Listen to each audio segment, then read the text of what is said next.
Hello everyone, আমি সুপ্রজিৎ।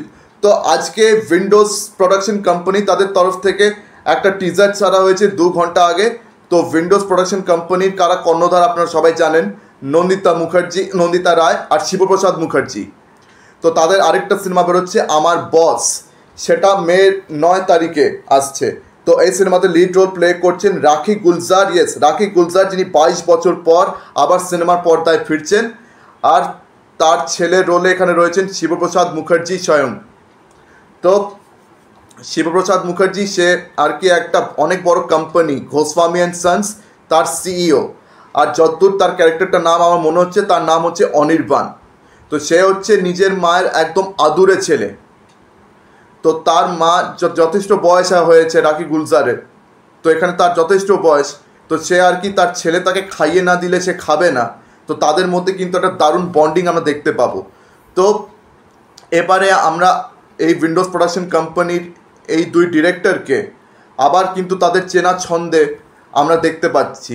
তাদের চেনা ছন্দ মানে ফ্যামিলি ড্রামা। এই যে ফ্যামিলি ড্রামার যে ছন্দটা শিবপ্রসাদ মুখার্জি অ্যান্ড নন্দিতা রায় চালু করেছিলেন, আবার কিন্তু সেই ছন্দে তারা এই সিনেমা দিয়ে ফিরতে চলেছেন।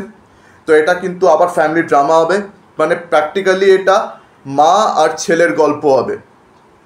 তো মানে ইচ্ছার পরে আবার কিন্তু মা ছেলের গল্প আমরা এখানে দেখতে পাচ্ছি।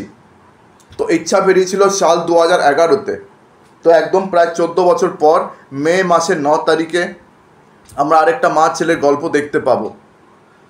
তো এখানে শিবপ্রসাদ মুখার্জি সে একদিকে হচ্ছে মায়ের আদুরে ছেলে, আবার অন্যদিকে সে অফিসে কিন্তু একজন খুবই ডমিনেটিং আর একজন খুবই টক্সিক একজন বস, যে নিজের এমপ্লয়িজদের উপরে প্রচণ্ড চেঁচিয়ে কথা বলে। মানে তার এমপ্লয়িজগুলো অবধি তাকে ভয় পায়। তার এমপ্লয়িজগুলো আর কি ছুটি নেওয়ার বেলায় এত ভয় পাচ্ছে, আর সে সমানে চেঁচিয়ে আর কি তাদেরকে ধমক দিয়ে যাচ্ছে।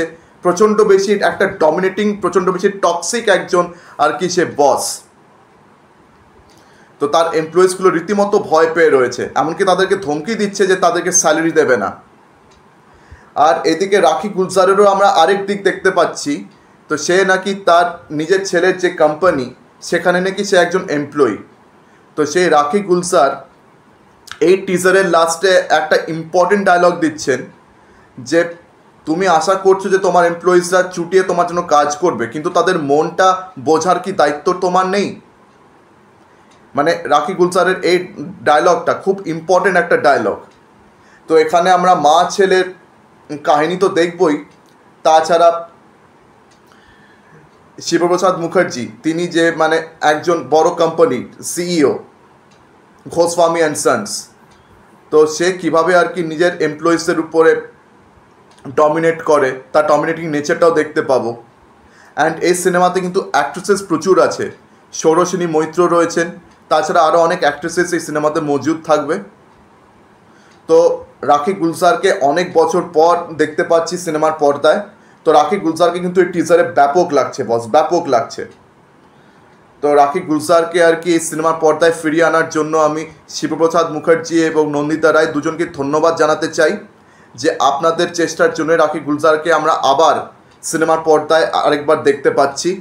নাহলে রাখি গুলজারের প্রচুর আমরা হিন্দি সিনেমা, বাংলা সিনেমা তো প্রচুর আমরা টিভির পর্দায় দেখেই থাকি, বেশিরভাগই তো মানে ওনার হিন্দি সিনেমায় দেখে থাকি। সবথেকে বেশি দেখা রাখি গুলজারের সিনেমা হচ্ছে করণ অর্জুন, মেরে বেটে আয়েঙ্গে, মেরে করণ অর্জুন জরুর আয়েঙ্গে। তো রাখি গুলজারের এই ডায়লগটা নিয়ে প্রচুর মিমস হয়েছে, আরও প্রচুর কিছু হয়েছে। তো রাখি গুলজার কিন্তু প্রচুর হিন্দি সিনেমা তিনি অলরেডি করেছেন। তো সেই রাখি গুলজারকে আবার আমরা এই সিনেমা পর্দায় দেখতে চলেছি। তো এটা দেখে আমার বেশ দারুণ লাগছে। তো আপনাদের এই সিনেমাটা নিয়ে কি এক্সপেকটেশন রয়েছে আমাকে কমেন্ট সেকশনে অবশ্যই জানান। যেহেতু এটা আবার ফ্যামিলি ড্রামা, তো আপনাদের এটা আর কি দেখে কেমন লাগছে, এই টিজারটা দেখে আপনাদের কেমন লেগেছে, রাখি গুলজারকে আপনাদের কেমন লাগছে, আপনাদের কি মতামত এই টিজারটাকে নিয়ে আমাকে কমেন্ট সেকশনে অবশ্যই জানাতে ভুলবেন না। আর আমার ভিডিও ভালো লেগে থাকলে অবশ্যই লাইক করুন, বেশি বেশি করে আমার ভিডিওটি শেয়ার করবেন। আর হ্যাঁ, আমার চ্যানেলটিকে সাবস্ক্রাইব করতে ভুলবেন না। তো আজকের দিনের মতন বিদায় নিচ্ছি, চোখ রাখুন পরবর্তী ভিডিওতে। ধন্যবাদ।